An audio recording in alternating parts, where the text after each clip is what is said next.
అన్నదాత అన్నదాత మీ అన్నదాత, చెమటోడ్చి ఆహారాన్నందించే రైతన్నా, అనునిత్యం నీ కండదండగా నిలిచే నేస్తం ఎవరన్నా. అన్నదాత అన్నదాత మీ అన్నదాత.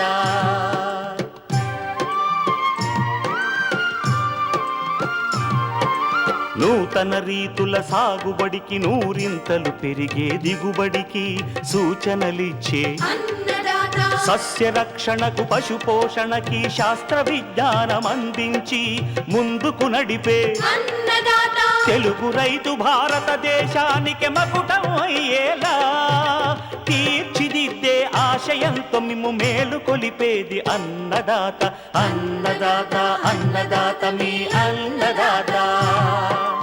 అన్నదాత అన్నదాత మీ అన్నదాత.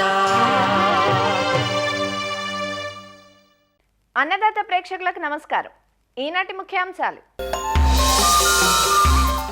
ఎల్నినో ప్రభావం, ఉమ్మడి శ్రీకాకుళం జిల్లాలో వరి సాగు చేసే రైతులు దృష్టిలో ఉంచుకోవాల్సిన అంశాలు, దొండ నారు పెంపకం, సాగులో మెలకువలు,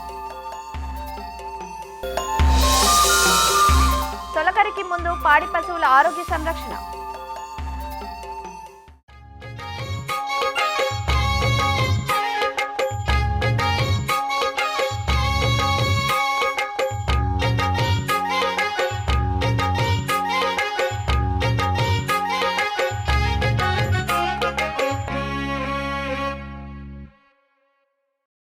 వ్యవసాయం, వాతావరణం వీటి రెండింటికి విడదీయరాని అనుబంధం ఉంటుంది.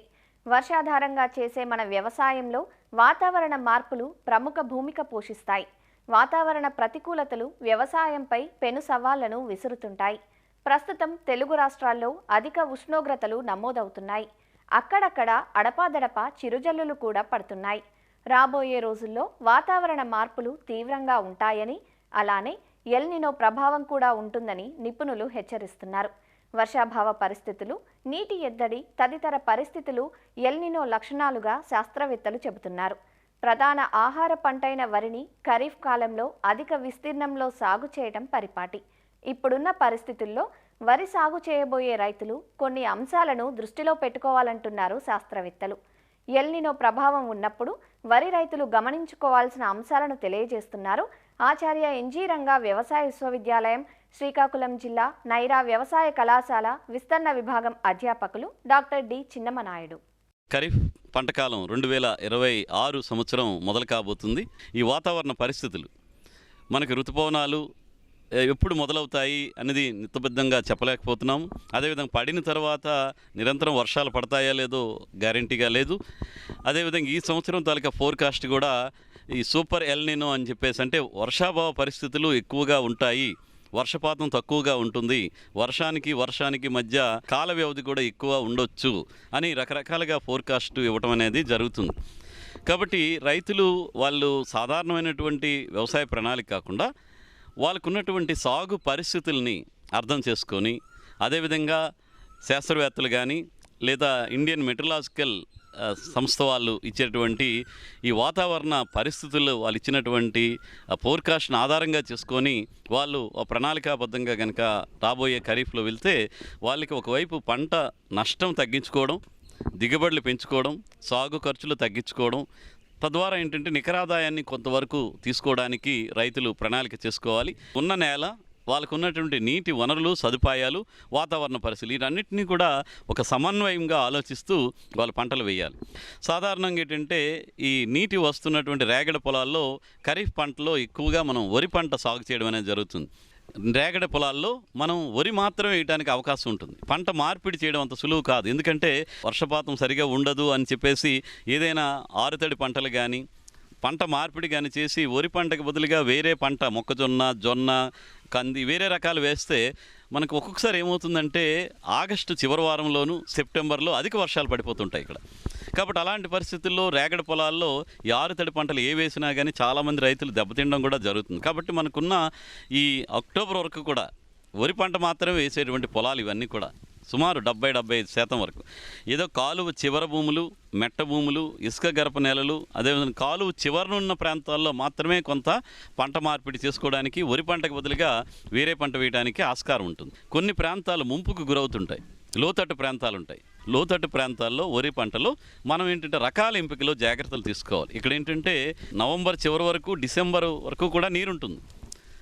కాబట్టి రైతులు ఇక్కడ దీర్ఘకాలిక రకాలు ఎంపిక చేసుకోవడం, అదేవిధంగా పడనటువంటి రకాలు ఎంపిక చేసుకోవడం, అదేవిధంగా నిద్రావస్తున్నటువంటి రకాలు ఎంపిక చేసుకోవడం, కాండం దృఢంగా ఉండి పడనటువంటి రకాలు మాత్రమే వేస్తే అక్కడ నీరు నిలిచినా కానీ చేను పడిపోకుండా ఉంటుంది.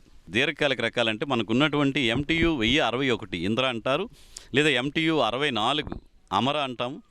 అదేవిధంగా MTU 13-18 రాగోలు పరిశోధనా స్థానం నుంచి RGL 25-32 దీనికి మనకి శ్రీకాకుళం సన్నాలు.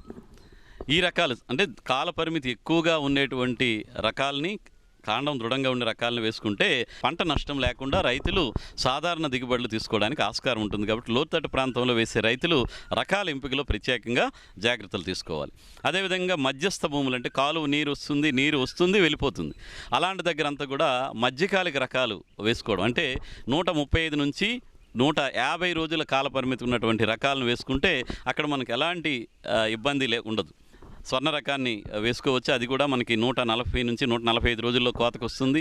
అదేవిధంగా సాంబా మషూర్ అయితే కనుక మనకి 150 రోజుల్లో కోతకు వస్తుంది. అదేవిధంగా MTU 12-24 మారుటేరు సాంబ అంటారు, అది కూడా మనకి 140-145 రోజుల్లో కోతకు వచ్చే రకం.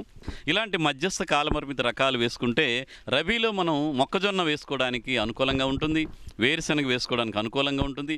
ఇతర పంటలు ప్రొద్దుతిరుగుడు కానీ ఇలాంటి పంటలన్నీ రబీలో వేసుకోవడానికి ఇక్కడ మధ్యస్థ నీటి సదుపాయం ఉన్నటువంటి రేగడి పొలాలు, కాలువ దిగువనున్న పొలాల్లో మనం ఖరీఫ్ రబీని దృష్టిలో పెట్టుకొని ఖరీఫ్లో వరి పంట రకాలని ఎంపిక చేసుకోవడం అనేది చాలా ముఖ్యమైనటువంటి అంశం.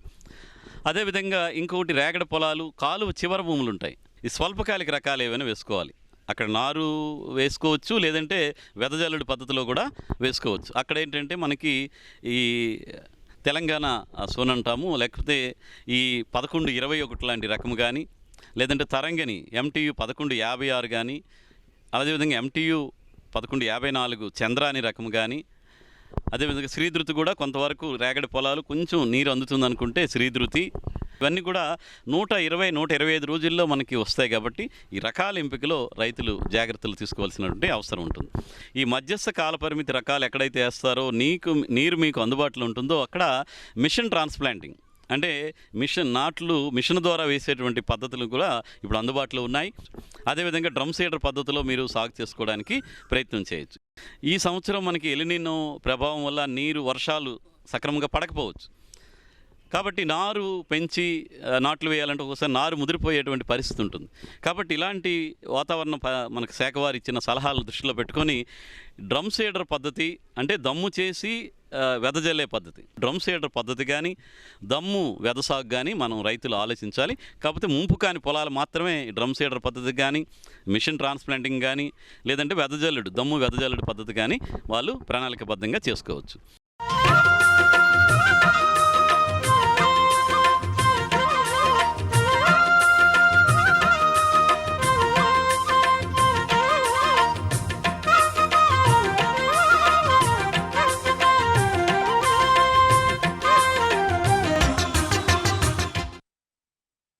పాడి పశువులు ఆరోగ్యంగా ఉండి అధిక పాల ఉత్పత్తినిచ్చినప్పుడే పరిశ్రమ లాభాల బాటలో పయనిస్తుంది.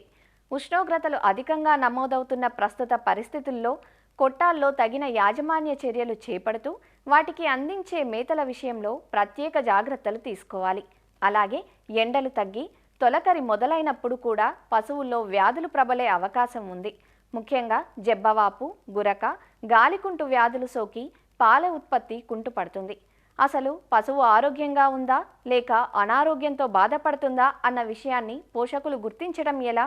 తొలకరికి ముందే అంటే ప్రస్తుత మే 2వ పక్షంలో ముందు జాగ్రత్తగా ఏమైనా టీకాలు వేయించాలా అన్న విషయాలను తెలియజేస్తున్నారు వరంగల్ జిల్లా మామునూరు కృషి విజ్ఞాన కేంద్రం ప్రధాన శాస్త్రవేత్త డాక్టర్ ఎన్ రాజన్న.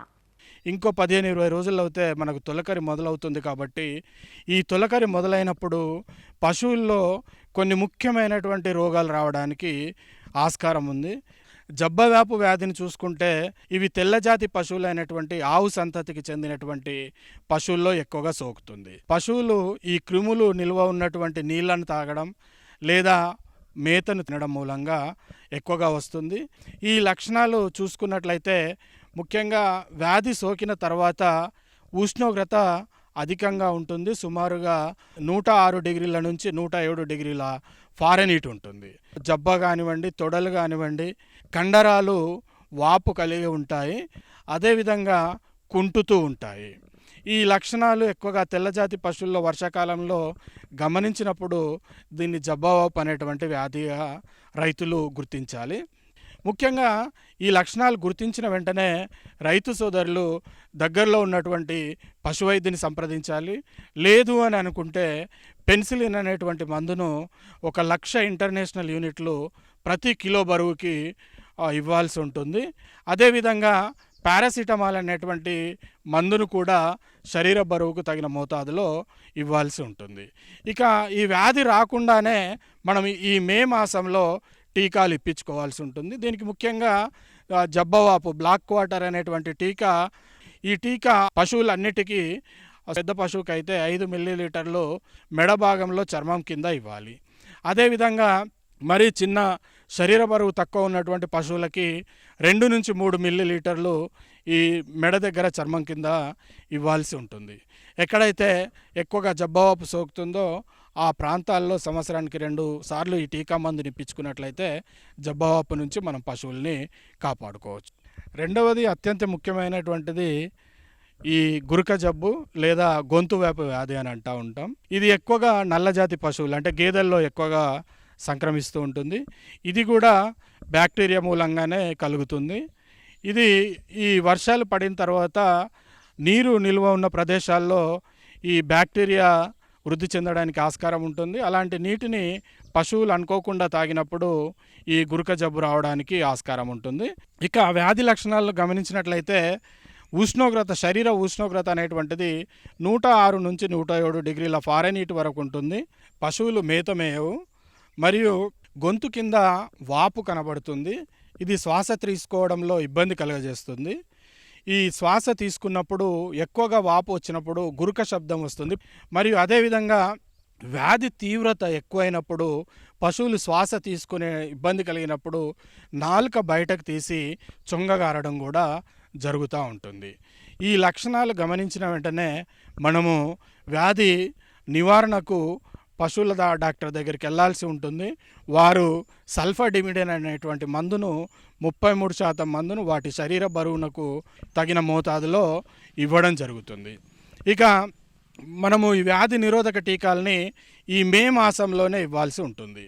ఈ గురక జబ్బు రాకుండా హెచ్ఎస్ వ్యాధి నిరోధక టీకాలని పశుసంవర్ధక శాఖ వాళ్ళు ఉచితంగా ఇస్తారు. ఇది కూడా 6 నెలల పైబడినటువంటి దూడలకు అన్నిటికీ ఇప్పించాల్సి ఉంటుంది. సంవత్సరంలో 2 మార్లు ఇప్పించుకున్నట్లయితే ఆ వ్యాధి నుంచి గేదెల్ని మనము కాపాడుకోవచ్చు. ఇక మూడవ వ్యాధి గాలికుంటు వ్యాధి. ఇది వైరస్ వల్ల కలుగుతుంది. మనకు తెల్లజాతి పశువుల్లో అదేవిధంగా నల్లజాతి పశువుల్లో కూడా రావడానికి ఆస్కారం ఉంది. వ్యాధి సోకినటువంటి పశువుల్ని గమనించినట్లయితే ముఖ్యంగా కాలి గిట్టల మధ్యలో పుండ్లు పడుతూ ఉంటాయి.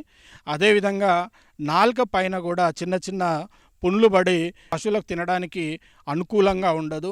అదేవిధంగా నాలుక బయటకు తీసి చొంగగా అరుస్తూ ఉంటాయి. శరీర ఉష్ణోగ్రత కూడా సుమారు 107 నుంచి 108 డిగ్రీల ఉష్ణోగ్రత ఉంటుంది. ఈ వ్యాధి సోకినటువంటి ఆవుల గేదెల పాలని చిన్న దూడలు తాగినప్పుడు ఆ చిన్న దూడలు గుండెకు సంబంధించినటువంటి మయోకార్డైటిస్ అనేటువంటి ఒక చిన్న సిండ్రోమ్ వలన ఆ దూడలన్నీ కూడా చనిపోవడానికి ఆస్కారం ఉంది. కాబట్టి రైతు సోదరులు పాలిచ్చే పశువులకి ఈ గాలికుంటు సోకినట్లయితే వాటి పాలను దూడలకు పట్టకుండా వేరే ఆవు యొక్క పాలు కానీ గేదె పాలు కానీ సెపరేట్గా దూడలకి పట్టించాల్సిన అవసరం ఉంటుంది. ఇక వ్యాధి నివారణకు వచ్చినట్లయితే ఏప్రిల్ నుంచి జూన్ మాసంలో అదేవిధంగా అక్టోబర్ నుంచి నవంబర్ మాసంలో 2 సార్లు ఈ గాలికుంటు టీకా మందులు ఇప్పించాలి. రైతు సోదరులు ప్రతి పశువుకు 1 నుంచి 2 మిల్లీమీటర్లు తొడ కండర భాగంలో ఇచ్చినట్లయితే గాలికుంటు నుంచి పశువుల్ని కాపాడుకోవచ్చు. ఇక అత్యంత ముఖ్యమైనది రైతు సోదరులు గమనించాల్సింది రోగ నిరోధక మనం పెంపొందించడం ముఖ్యం కాబట్టి పశువులకి మంచి నాణ్యమైనటువంటి పశుగ్రాసాలను ఇవ్వడం, అదేవిధంగా బరువుకు తగ్గట్లుగా మనం మేతను అందించడం మూలంగా ఈ వ్యాధుల నుంచి కాపాడుకొని పాల ఉత్పత్తికి తగ్గకుండా రైతు సోదరులు లాభాలు పొందడానికి ఆస్కారం ఉంటుంది.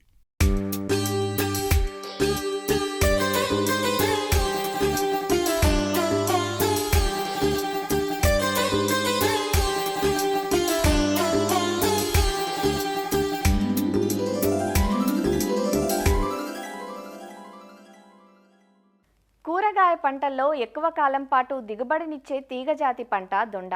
ఒకసారి నాటితే 3 ఏళ్ల పాటు ఫలసాయం తీసుకోవచ్చు. అందుకే పెట్టుబడులు అధికమైనా సరే రైతులు దీని సాగుకు మొగ్గు చూపుతుంటారు. ఇందుకోసం శాశ్వత పందిర్లను ఏర్పాటు చేసుకొని వాటిపైకి ప్రాకిస్తూ ఉంటారు. సమర్థ యాజమాన్యంతో దొండ నుంచి అత్యధికంగా ఎకరాకు 60 నుంచి 70 టన్నుల దిగుబడులు సాధిస్తున్నారు మన రైతులు. సుదీర్ఘ పంటకాలం కలిగిన ఈ పంటలో కీలకమైనది విత్తనం. ముదురు కనుపు ముక్కలను నాటడం ద్వారా దొండను ప్రవర్ధనం చేస్తారు. తెగులు లేని ఆరోగ్యవంతమైన విత్తనాన్ని నాటుకోవడం ఈ పంట సాగులో ముఖ్యం. దొండలో లావు దొండ, పెన్సిల్ దొండ అనే 2 రకాలున్నాయి. లావు దొండ దిగుబడి పరంగా బాగున్నా మార్కెట్ డిమాండ్ దృష్ట్యా పెన్సిల్ దొండ సాగుకు రైతులు సుముఖత చూపిస్తున్నారు. దొండ సాగుకు సమాయత్తమయ్యే రైతులు ప్రస్తుతం నారు పెంపకంలో నిమగ్నమై ఉన్నారు. ఆరోగ్యవంతమైన నారు పెంపకం సాగులో పాటించాల్సిన మేలైన యాజమాన్య పద్ధతులను ఇప్పుడు తెలుసుకుందాం.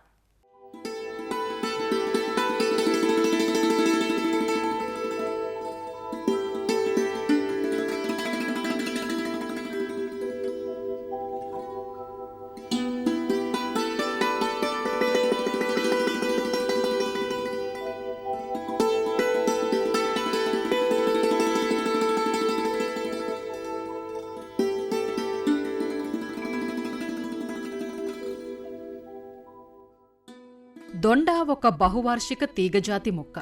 దొండ నాటిన తరువాత 2-3 సంవత్సరాల పాటు మంచి పంటనిస్తుంది. గాలిలో తేమ ఎక్కువగా ఉన్న ప్రాంతాలు దొండ సాగుకు అత్యంత అనుకూలం. ఇది ఎక్కువ చలిని తట్టుకోలేదు. వేసవికాలం, వర్షాకాలం అనుకూలంగా ఉంటుంది. దొండను జూన్, జూలైలో నాటుకోవచ్చు.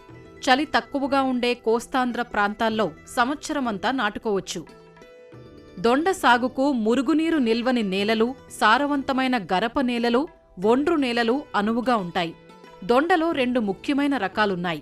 అవి సన్నదొండ, లావుదొండ. ఇవి వాణిజ్యపరంగా సాగుకు అనుకూలంగా ఉంటాయి. దొండను సాధారణంగా కాండపు ముక్కలు ద్వారా ప్రవర్ధనం చేస్తారు. ఈ కాండపు ముక్కలను ఒకేసారి నేరుగా ప్రధాన పొలంలో నిర్దేశించిన దూరంలో నాటుకోవచ్చు.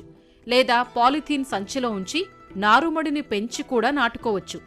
నారు పెంచి నాటుకోవటం వల్ల బ్రతుకుదల శాతం ఎక్కువగా ఉంటుంది. నారు పెంచేటప్పుడు రైతులు కొన్ని జాగ్రత్తలు తీసుకోవలసి ఉంటుంది. కాండపు మొక్కలను ఆరోగ్యవంతమైన తల్లి మొక్క నుంచి ఎంచుకోవాలి. కాండం ముక్కలను పాత కొమ్మల నుండి మాత్రమే తీసుకోవాలి. కాండపు ముక్కలు పెన్సిల్ మందంతో ఉండి 25 సెంటీమీటర్ల పొడవుతో 3 కణుపులు ఉండే విధంగా చూసుకోవాలి. నాటుకునే ముందుగా ఈ కాండపు ముక్కలను కాపర్ ఆక్సీక్లోరైడ్ 3 గ్రాములు లీటరు నీటికి కలిపిన ద్రావణంలో ముంచి శుద్ధి చెయ్యాలి. తర్వాత ఒక కణుపు పైకి ఉండేలా పాలిథీన్ సంచి మధ్యలో నాటుకోవాలి. కాండపు ముక్కలను నాటిన తర్వాత పాలిథీన్ సంచులను నీటితో తడపాలి. తర్వాత అవసరాన్ని బట్టి నీటిని రోజ్ క్యాన్తో కానీ పైపుతో కానీ అందించాలి. నాటిన 9వ రోజు నుంచి కాండపు ముక్కలు కణుపుల నుండి కొత్త చిగుర్లు మొదలవుతాయి. అవసరాన్ని బట్టి లేదా ప్రతి 4 రోజులకొకసారి కాపర్ ఆక్సీక్లోరైడ్ 3 గ్రాములు లీటరు నీటికి కలిపిన ద్రావణాన్ని పాలిథీన్ సంచులలో పోసుకోవాలి. దీనివల్ల కాండం కుళ్ళు తెగులును అరికట్టవచ్చు. సాధారణంగా 25 రోజుల నుంచి 30 రోజులకు వేర్లు కలిగిన కొత్త చిగుర్లు వచ్చిన కాండపు ముక్కలు ప్రధాన పొలంలో నాటుకోవటానికి సిద్ధంగా ఉంటాయి. దొండ సాగుకు ఎంచుకున్న పొలాన్ని 2-3 సార్లు బాగా దున్నుకోవాలి.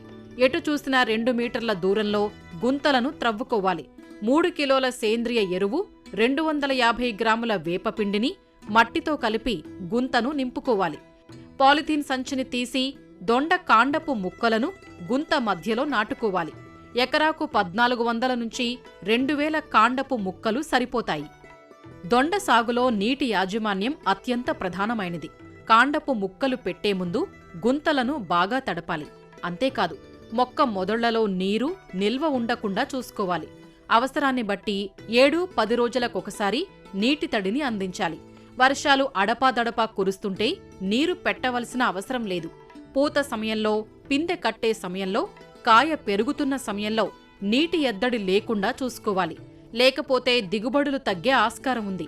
మొక్క మొదళ్లలో వరి ఊక లేదా గడ్డి, ఎండిన కలుపు మొక్కలను ఆచ్ఛాదనగా ఉంచటం ద్వారా వేసవి కాలంలో నీరు ఆవిరయ్యే శాతాన్ని తగ్గించుకోవచ్చు. బిందు సేద్యం ద్వారా నీటిని ఆదా చేసుకోవచ్చు. దొండ సాగులో మరొక ప్రధానమైన అంశం ఎరువుల యాజమాన్యం. దొండ నాటుకునే ముందే ఎకరాకు 8 నుంచి 10 టన్నుల పశువుల ఎరువు వేసి కలియదున్నాలి. ఎకరాకు 32 నుంచి 40 కిలోల భాస్వరం, 16 నుంచి 20 కిలోల పొటాష్ ఇచ్చే ఎరువులను గుంతలో వేసి కప్పివేయాలి. ఎకరాకు 32 నుంచి 40 కిలోల నత్రజనిని 2 సమభాగాలుగా చేసి విత్తిన 25 నుంచి 30 రోజులకు ఒకసారి, పూత పిందె దశలో మరొకసారి అందించాలి. ఎరువులను మొక్క దగ్గర్లో చిన్న గుంత తీసి అందులో వేసి మట్టితో కప్పాలి. తర్వాత నీటిని అందించాలి. ఎరువులు వేసిన ప్రతిసారి మొక్క చుట్టూ మట్టిని ఎగదొయ్యాలి. దీనివల్ల మొక్క బాగా పెరుగుతుంది. కలుపు మొక్కలను ఎప్పటికప్పుడు తీసి నేలను గుల్లబారేటట్లు చేసి మట్టిని ఎగదొయ్యాలి. ఎకరాకు పెండి మిథాలిన్ 1.2 లీటర్లు 200 లీటర్ల నీటికి కలిపి కాండపు ముక్కలు నాటిన 24 నుంచి 48 గంటలలోపు పిచికారీ చేస్తే నాటిన తొలి నాళ్లలో కలుపు పుట్టదు. భూమట్టం నుంచి 5 అడుగుల ఎత్తుగా పందిరి వేసుకోవాలి. ఈ పందిర్లను కర్రలతో కానీ రాతి స్తంభాలను పాతుకొని కానీ వేసుకోవచ్చు. నాటిన 3-4 నెలల్లో దొండతీగ పందిరంతా అల్లుకుని కాపునిస్తుంది. కాయ కోత తర్వాత బలహీనంగా ఉండే తీగలను, ఆకులను, పసుపు రంగుకు మారే తీగలను కత్తిరించాలి. పెన్సిల్ మందమున్న తీగలన్నింటినీ 2 కణుపులు ఉంచి మిగతాదంతా వెనక్కు కత్తిరించాలి. పాదు చుట్టూ ఉన్న మట్టిని త్రవ్వి కనీసం 1 వారం వరకు ఎండబారిన పడేటట్లు చెయ్యాలి.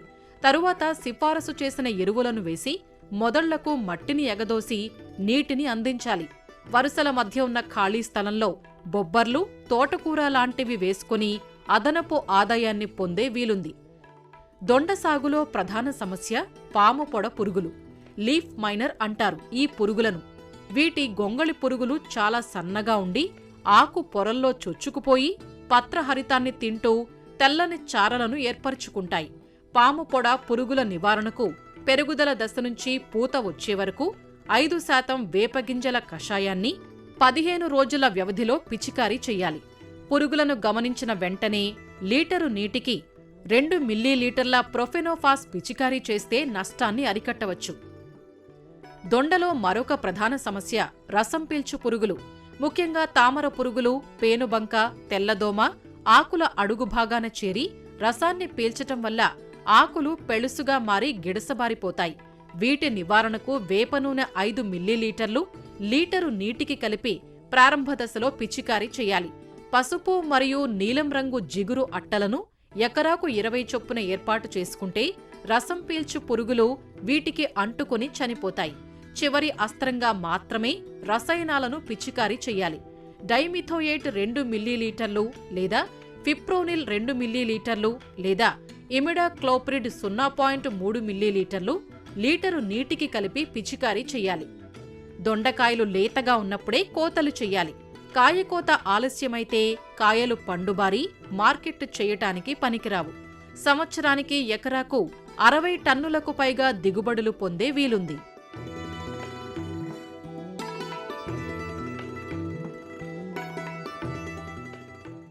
మరిన్ని విభిన్న అంశాలతో రేపటి అన్నదాతలో మళ్ళీ కలుసుకుందాం.